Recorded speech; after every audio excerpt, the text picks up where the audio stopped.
Esse é um livro bem complicado de achar, tá, irmãos? Vou dar um tempinho para vocês. Aleluia.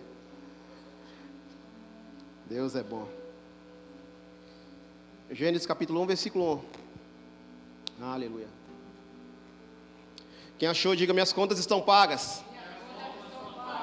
Aleluia, Deus é bom.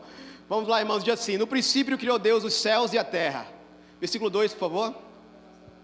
A terra, porém, estava sem forma e vazia, e sobre a face do abismo o Espírito de Deus pairava por as águas. Ou seja, irmãos, vamos parar por aí só um momento. Podemos entender, irmãos, que no início a terra estava sem forma e vazia, e desde já o Espírito Santo pairava sobre a face do abismo. Existiam trevas naquele local, e mesmo assim o Espírito Santo estava pairando. Quando podemos estudar um pouco, irmãos, essa palavra pairar, uma das traduções dela quer dizer relaxar. Então a gente lendo por outra ótica, dizemos que o Espírito Santo estava relaxando sobre a face do abismo. Ele estava lá, mas não estava operante. Estava inoperante naquele momento. Até que Deus entra em cena nessa situação. Deus lança uma palavra: haja luz. Então o poder que estava disponível naquele local começa a entrar em operação. E o Espírito Santo, de certa forma, a partir daquele momento, começou a operar, irmãos. E muitas vezes temos que ter essa consciência, irmãos. Declaramos certas formas, versículos, colamos até mensagens da Bíblia em casa, declaramos, fazemos confissões, mas se não temos esse entendimento que o Espírito Santo necessita de uma palavra, uma convicção, ele não irá operar a nosso favor, irmãos. Sabe, irmãos, eu já falo isso há alguns tempos, que o Salmo 23, na porta da geladeira da sua casa, ele não vai colocar a comida lá dentro por si só, mas a partir do momento que você fala: o Senhor é meu pastor e nada me faltará, aquele poder que está disponível começa a entrar em operação. Percebe a diferença de uma convicção e uma palavra lançada para o Espírito Santo começar a atuar? E isso é que possamos entender. Jesus, quando estava prestes a ir para a ida com o Senhor, ficar à direita do Pai, ele tinha ciência que nós precisaríamos de alguém para nos consolar, nos ajudar. E ele falou: é necessário que eu vá, para que o outro venha, para que o Consolador fique. Ele estava falando da pessoa do Espírito Santo. O Espírito Santo quer nos ajudar, quer nos consolar, ele quer dar a direção certa. E uma das coisas que devemos entender, irmãos, e está atrelado a isso, e eu quero entrar nesse assunto também, é a oração em outras línguas. Isso é evidência, irmãos. Oração em outras línguas é a evidência do poder do Espírito Santo em nós. E por muitas vezes deixamos de considerar isso. Amém? Aleluia. Abre comigo lá no livro de Romanos, no capítulo 8, por favor. Romanos capítulo 8, versículo 11. Tem uma confissão bem bacana lá. Você sabe a importância, irmãos, desse texto. Aleluia. Diz assim, irmãos. Vocês acharam? Quem achou, diga: minhas contas estão pagas. Quem não achou, diga assim: as minhas também. Aleluia. Está na tela, irmãos, vamos avançar. Diz assim: se habita em vós o Espírito daquele que me ressuscitou a Jesus dentre os mortos, esse mesmo que ressuscitou a Cristo Jesus dentre os mortos, vivificará também o vosso corpo mortal, por meio do Espírito que em vós habita. Irmãos, entende a profundidade desse versículo, desse texto? O mesmo Espírito que ressuscitou Jesus dentre os mortos, é o mesmo Espírito que hoje habita em nós. Se temos a confiança e a convicção, irmãos, que o Espírito Santo está conosco, muitos processos podem ser evitados ao longo de nossa jornada.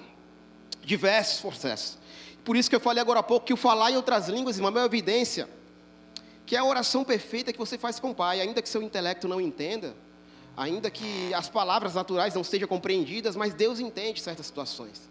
Às vezes o falar em outras línguas é quase como um tabu nas igrejas. Às vezes desconsideramos até esse fato, mas é uma oração perfeita, irmãos. De fato não vai chegar não vai baixar alguma coisa em você, vai você começar a falar em outro idioma. Não é isso. Começa no natural mesmo, irmãos. Você começa a falar em outras línguas, e o Espírito Santo pega junto, irmãos. De repente você está intercedendo por outras pessoas, de repente você está intercedendo por situações específicas, de repente você está dando ordens a seus anjos. Porque, irmãos, tem ciência que anjos estão à sua disposição? Anjos estão ao seu dispor, anjos ministradores estão ao seu dispor. Mas o problema é que muitas vezes não entendemos isso. E ficamos muitas vezes aquém da vontade que Deus tem para nós. Porque temos convicção de algo que Deus preparou para nós, mas não usamos. Eu recebi um exemplo esses dias que o falar em outras línguas, o pessoal até, o Rivaldo, o Luiz, deve estar ciente, que o falar em outras línguas, mas imagine a gente indo daqui para Recife de carro. Só que 2 irmãos vão para Recife de carro. Um vai numa SUV completa, teto solar, direção elétrica, ar-condicionado digital, câmbio automático, banco com regulagem de altura, aquele banco que te abraça. né? E o outro vai num carro básico, um popular básico, direção queixo duro, câmbio manual. Irmãos, o que eu quero dizer com isso? Os dois provavelmente irão chegar no mesmo local, irão chegar em Recife, mais ou menos 3.000 quilômetros, eles vão chegar. A diferença é que o que foi no carro SUV completo vai chegar o quê? Mais inteiro, pronto para aproveitar a viagem, desfrutar daquilo. Provavelmente o que foi no carro compacto vai chegar, irmãos, arrebentado um pouquinho. E o falar em outras línguas, irmãos, é justamente isso. Quando você ora em outras línguas, quando você tem uma intimidade com o Espírito Santo, irmãos, você desfruta daquela que é a vontade de Deus para nossas vidas. Quando você tem entendimento disso, irmãos, fica tudo mais fácil, mais leve. Marcos 16, 17, você não pode abrir, que diz assim que lá, o falar em outras línguas é o sinal daqueles que acompanham os que creem. Os que creem, que têm convicção que Cristo é o Senhor Salvador, irmãos, o falar em outras línguas é evidência. Amém, irmãos? Agora abre comigo nesse texto lá, irmãos, em Atos 10, 44. Aleluia, Deus é bom.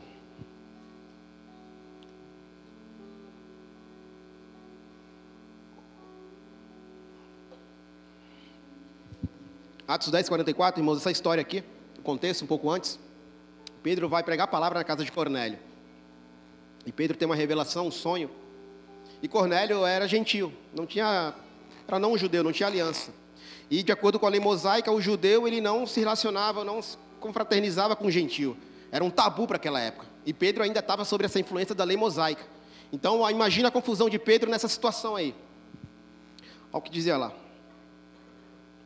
Vamos lá. Ainda Pedro falava essas coisas quando caiu o Espírito Santo sobre todos os que ouviam a palavra. Pedro começou a pregar na casa de Cornélio. Pedro, por uma ordem específica do Senhor, obedeceu a Deus e começou a pregar para aqueles gentios que lá estavam. Próximo, por favor. E os fiéis que eram da circuncisão, ou seja, os irmãos que estavam acompanhando Pedro, vieram com Pedro, admiraram-se porque também sobre os gentios foi derramado o dom do Espírito Santo. Olha lá. Imagina a confusão, irmãos. O Espírito Santo descendo para quem era gentil. Na época isso era bem complicado de se entender, mas a partir daquele momento Pedro entendeu que o Espírito Santo não faz acepção de pessoas. É o que se confirma lá em Marcos 16, 17. É um sinal que acompanha os que creem. Se eles creram, tiveram convicção, receberam o batismo do Espírito Santo. Amém, irmãos? Então, isso, o Espírito Santo são para os que são nascidos de novo. E posteriormente, você tem o Espírito Santo dentro de você. Você só precisa entender e ser convicto disso. Amém? E o falar em outras línguas, irmãos, evidencia o chamado também. Você que tem dúvida no seu chamado, falar em outras línguas vai evidenciar isso muito forte dentro de você. Você percebe lá no livro de Jonas, no capítulo 1. Se você quiser abrir para lá, por favor. Vamos folhear bastante a Bíblia hoje. É uma história bem conhecida, irmãos. O DI adora essa história.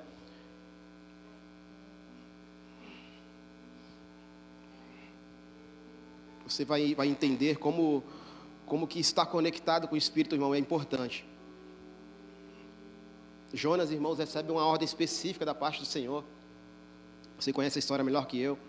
Ele recebe uma ordem para ir para Nínive pregar a palavra. Aleluia. Jonas capítulo 1. Diz assim, vamos lá. Veio a palavra do Senhor a Jonas, o filho de Amitai, dizendo: Dispõe-te e vai à grande cidade de Nínive e calma contra ela, porque a sua malícia subiu até mim. Próximo. Jonas se dispôs, mas foi fugir da presença do Senhor, para Tarsis. E tendo descido a Jope, achou um navio que ia para Tarsis. Pagou, pois, a sua passagem e embarcou nele, para ir com eles para Tarsis, para longe da presença do Senhor. Para só um pouquinho. Percebe, irmãos, que Jonas recebe uma ordem específica para ir para Nínive, pregar a palavra. Só que a fim de fugir da presença do Senhor, ele vai para a cidade contrária, vai para Tarsis. Mas entenda por uma outra ótica, irmãos, que Jonas, ele não estava em Nínive. Amém? Ele não estava. Deus pediu para ele ir para lá. Então, para ele desobedecer uma ordem direta do Senhor, ele não precisava nem ter ido para Tarsis. Se ele ficasse parado onde ele já estava em desobediência com o Senhor. Ele vai para Tarsis para quê? Para ter a sensação de que Deus não estava vendo ele.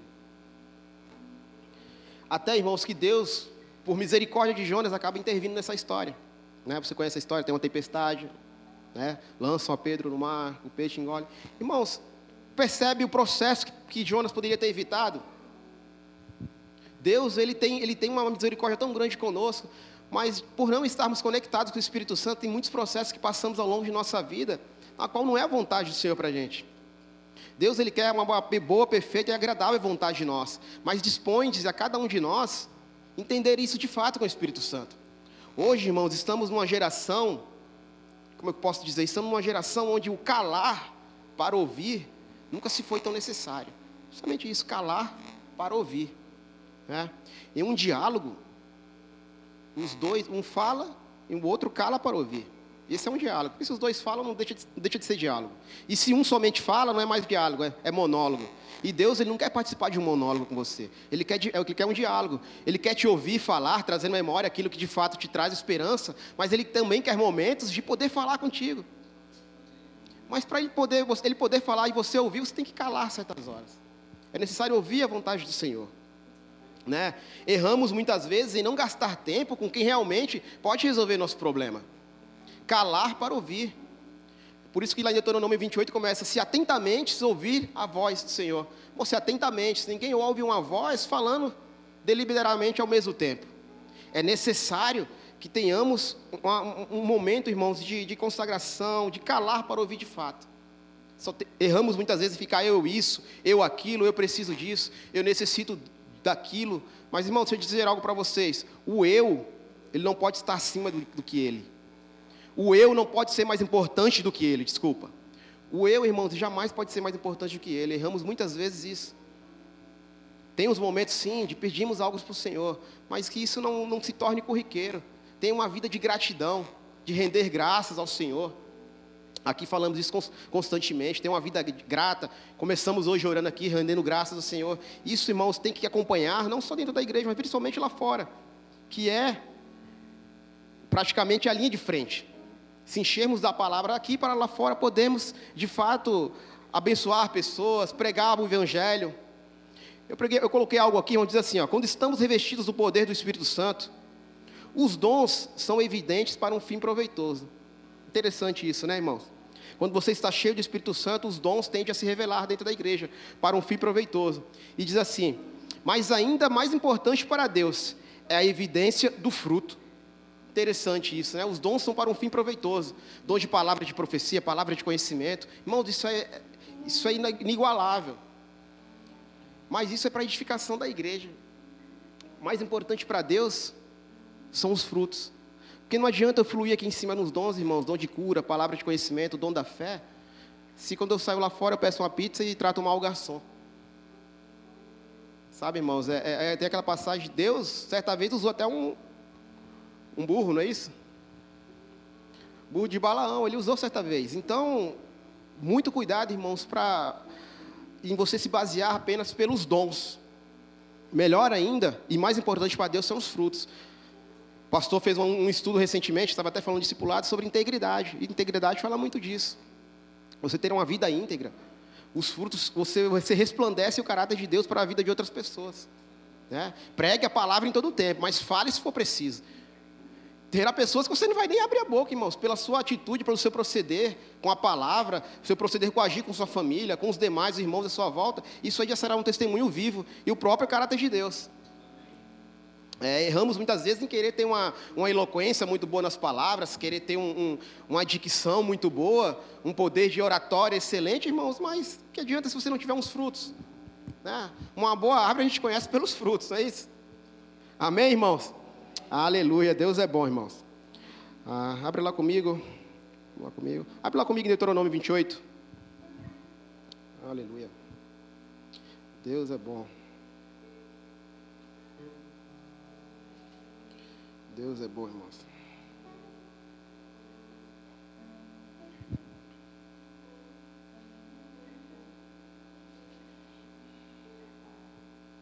Segura aí, irmãos, por favor, tá? Aleluia.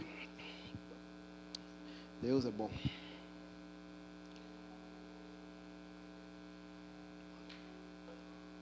Falamos agora há pouco sobre o Rivaldo, né? Falou muito bem agora sobre prosperidade, ser amor ao dinheiro. Lembrei agora há pouco, irmãos, eu estava até comentando com o pessoal. Não devemos ter amor ao dinheiro, a coisas materiais, né, irmãos? São coisas tão vãs, tão vagas que isso é do cristão, né? Você não pode se apegar em nada. Enquanto o mundo fala em poupar, em investir, nós queremos dar mesmo, porque sabemos de onde vem a fonte, amém? E sabemos como somos abençoados fazendo essas coisas. Isso é um DNA do cristão, né, irmãos? Uma vez eu ouvi falar de um homem que ele era tão pobre, mas tão pobre que a única coisa que ele tinha era dinheiro. Tá, irmão? Interessante isso, né? Então, irmãos, é uma vida do cristão, o DNA do cristão é dar, ser generoso, né? Seguimos um exemplo tão grande de Jesus Cristo, que deu o que tinha de melhor. Ele deu o que tinha de melhor, irmão. Tá? Uma vida de prosperidade não é ter, é ser. Prosperidade não é ter, é ser.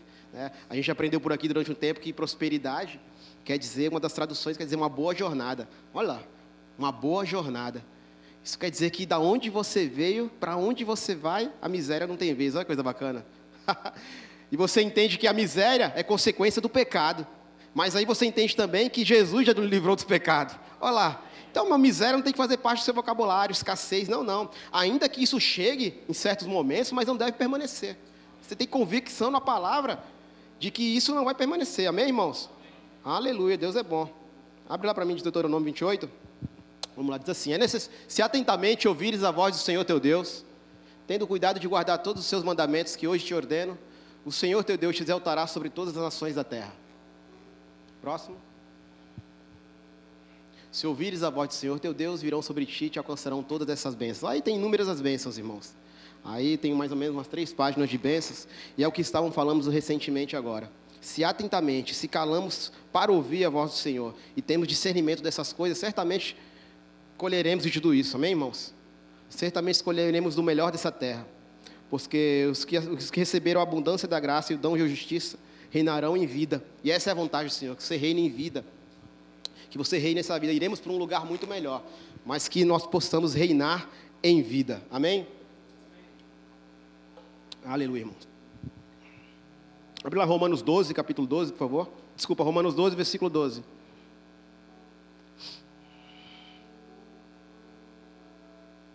Deus é bom.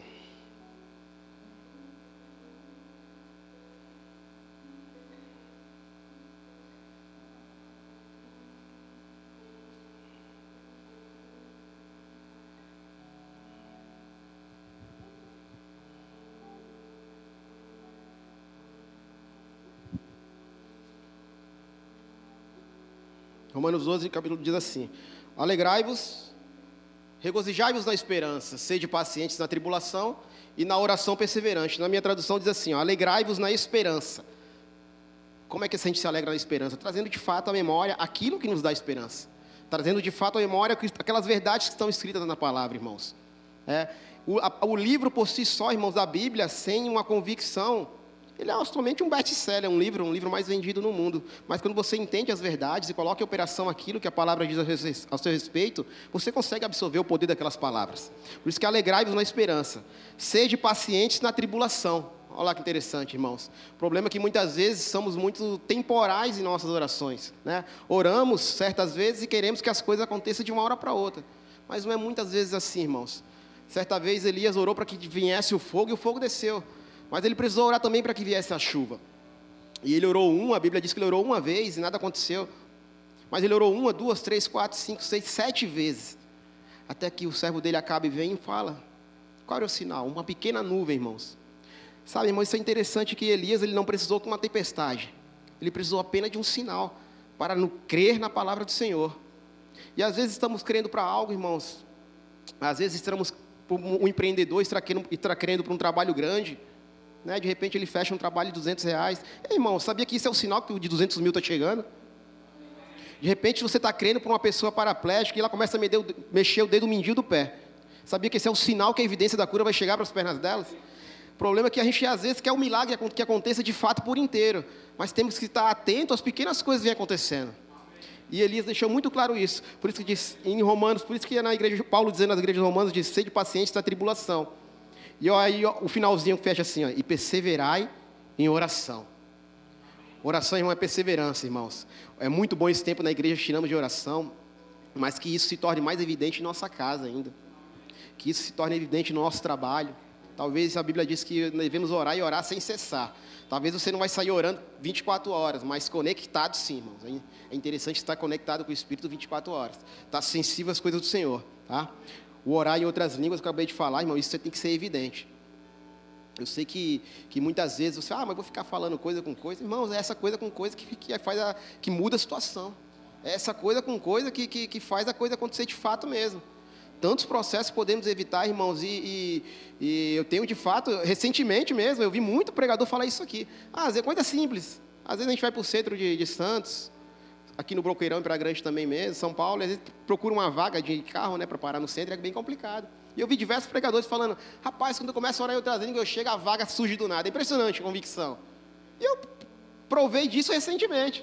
Eu vi a memória aqui, eu estava no centro do Boqueirão, e ali é bem complicado de parar carro. E eu passei, eu falei, do nada o Espírito Santo me conectou naquilo, oração. E eu comecei a orar em outras línguas, irmão, não durou um minuto, a vaga surgiu do meu lado. Do nada. Então, são coisas simples, mas funcionam, irmãos. São coisas simples que temos que estar conectados de fato mesmo. É você orar, de fato, ter uma vida de oração em outras línguas frequentemente na sua casa. É dizer para o Senhor, Pai, eu vou orar por determinada situação. E começa, e começa e por aí vai, irmãos. Você vai orar até começar a profetizar de fato, o Espírito Santo pega junto. Daqui a pouco você está profetizando por algo, coisas acontecem. Sua casa tende a ter um ambiente mais agradável, você começa a ter discernimento de espíritos, irmãos. Você começa a enxergar situações que...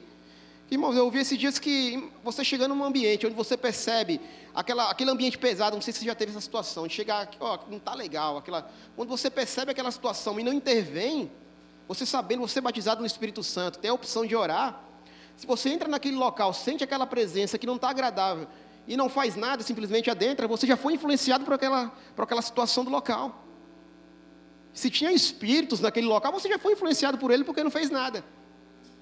Então, essas situações, irmão, temos que ser rápidos em entender isso. Chegou no local, entendeu uma pessoa, às vezes uma pessoa vai se aproximar de você e vai falar algo, se você está conectado com o Espírito, você já consegue enxergar quem está atrás dela, quais palavras ela irão falar. E você começa, é lógico, com toda a sabedoria, Jesus fez muito isso com Pedro. Jesus fez diversas vezes com Pedro. Pedro, sob a influência, Pedro, apartai-vos de mim, maldito. Jesus não falou diretamente com Pedro, mas falou com quem estava influenciando Pedro. E isso é muito importante, irmãos. Você tem a convicção de fato. Isso aí não é somente para pregadores, para pessoas que estão habituadas. Não, mas são para os filhos, os dons estão disponíveis. Cabe a você evidenciar esse chamado que você tem. Falar em outras línguas, oração constantemente. Isso aí é evidência, irmãos, do Espírito Santo. Amém, irmãos? Amém. Aleluia. Deus é bom. Como eu te falei, a evidência do batismo do Espírito Santo é o falar em outras línguas. Isso aí é a evidência natural. Aleluia, irmãos. Tem uma passagem, irmãos, também que diz assim sobre o grão de mostarda, já no tema de fé. Eu achei interessante compartilhar com vocês. Fé é trazer a existência daquilo que não é como se já fosse, amém? Estamos no ministério onde pregamos a fé com muita força mesmo. E isso é muito importante, irmãos. Crer nas verdades da palavra. Crer nas convicções que a palavra diz a nosso respeito. Porque quando o problema se levanta, irmão, você terá duas opções. Ou você potencializa o problema, ou você potencializa as verdades, que está escrito aqui na palavra. Você sempre terá duas opções. Cabe a nós ou não, decidimos o que iremos fazer, né? E a palavra diz, se tivermos fé como um grão de mostarda, né, irmãos? É interessante que quando pegamos essa palavra, a gente associa muito uma fé pequena. Ainda que Jesus usava, por meio de parábolas, palavras, situações, à época. Né, muito comum na época. Se Jesus estivesse hoje aqui entre nós, provavelmente ele ia usar termos que estão na atualidade. Amém? Você está comigo? E ele usou o grão de mostarda, que era uma expressão muito usada antigamente, naqueles tempos dele. E ele usa como se tivesse fé como um grão de mostarda. E entendemos muito esse fé, uma fezinha pequena, né, vai regando a prosfera. Irmãos, mas é interessante que quando ele fala que se tiveres fé como um grão de mostarda, dará ordem àquela montanha, é interessante que você estudando um pouco, você percebe que o grão de mostarda é um tipo de semente que ela não pode ser hibridizada, ou seja, ela não consegue ser misturada com outra. Olha que interessante. Não consegue ser enxertada. É um grão puro. Agora, olha a ótica do texto. Se tiveres fé pura, do tipo de Deus, essa que é a fé. Ainda que muitos entendemos muitas vezes com uma fé pequena, não, irmãos. Basta você ter fé. E vai desenvolvendo. Por isso que a gente fala de fé em fé, cantamos agora de fé em fé, de glória em glória. E se tiveres fé pura, como um grão de mostarda, você pode dizer aquela montanha que ela se move, ela irá se mover. Amém, irmãos? Aleluia. Irmãos, agora eu falei muito de oração em outras línguas. Eu queria que você ficasse de pé. Vamos ter uma aula prática. Isso é muito bom, né?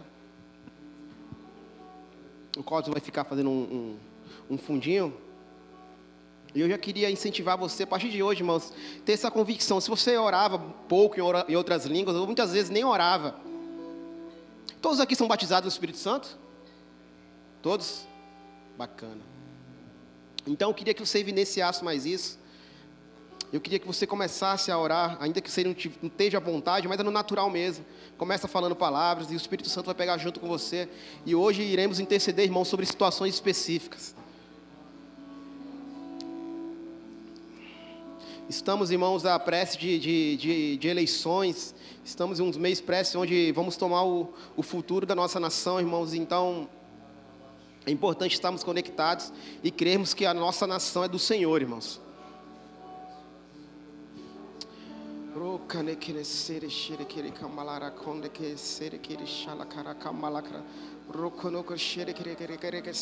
Irmãos, não se preocupe com quem está do seu lado. Não, estamos num ambiente, irmãos, onde o Espírito Santo tem total liberdade, irmão. Não fique inibido, não, irmãos. A partir desse dia, irmão, será um marco hoje que você não irá ter mais nenhuma timidez no que diz respeito a falar em outras línguas. Quando o pastor pedir para você falar em outras línguas, ergueremos nossas vozes de homens, jovens.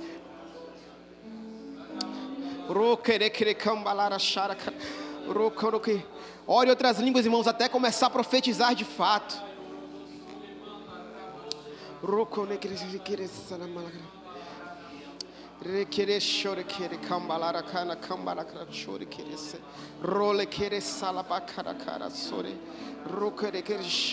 Essa é a evidência do Espírito Santo.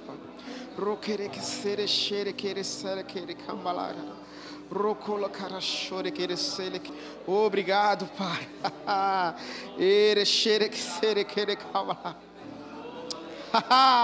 Rocoloquere cambarara chore sere quere cabarracalacatore. Rocole babala sala cara quere babalara chore quere sore. Roquener me quere pana candarara chore sere quere cambalara trara. Roquener sere quere cambarara sere. Isso, irmãos, vamos orar hoje. Sere quere cambar. Erga sua voz. Roquere quere cambalara chore tere sala mara cara sara quere. Essa é a oração perfeita. Ainda que seu intelecto não entenda, Deus entende, irmãos. Situações estão sendo resolvidas agora, pessoas estão sendo alcançadas.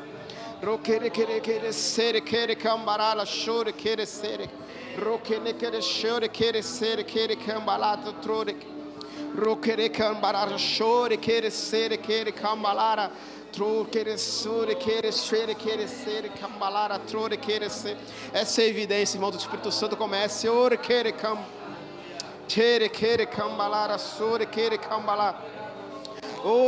cambalara chore quere sere quere cambalara roconoco sone quere shere quere core sore cambalara sore quere ora carambara chore quere sere quere roconore quere sere quere cambara chore quere sala malacara ore quere